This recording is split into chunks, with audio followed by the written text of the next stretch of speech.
យើងក្រយើងអត់លុយកុំចង់បានម៉ូតូថ្មីម៉ូតូចាស់ក៏ជិះទៅមុខដែរសំខាន់ឲ្យតែមានលុយចាក់សាំងទៅដល់ណាក៏ទៅដែរចង់បានអីម៉ូតូថ្មីម៉ូតូបងមកលួសប្រីបធីបដូចជាម៉ូតូខ្ចីគេជិះហ្នឹងជិះទៅបែកកង់ទៅលុយអ្នកណាមានលុយក្រុមហ៊ុនទេលុយយើងទេតែយើងអត់មានការងារជាប់ធ្វើញឹកញាប់ហ្នឹងភ្លេចខ្លួនហ្នឹងគេយកម៉ូតូទៅវិញទុកជាអាសាបង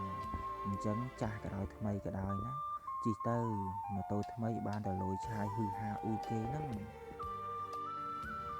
សំខាន់ចាស់ក៏ទៅមុខថ្មីក៏ទៅមុខដូចគ្នាសំខាន់ឲ្យតែមានលុយចាក់សាំងវាគ្រាន់ជាងយើងតខែបង់លុយអីគេវាគ្រាន់ជាងយើងស្មើនឹងជួលម៉ូតូគេមកជិះហ្នឹងគិតទៅមានប្រយោជន៍ទេចាំមានលុយយ៉ាងទិញថ្មីទៅហើយក៏មិនអប្រហែលដែរ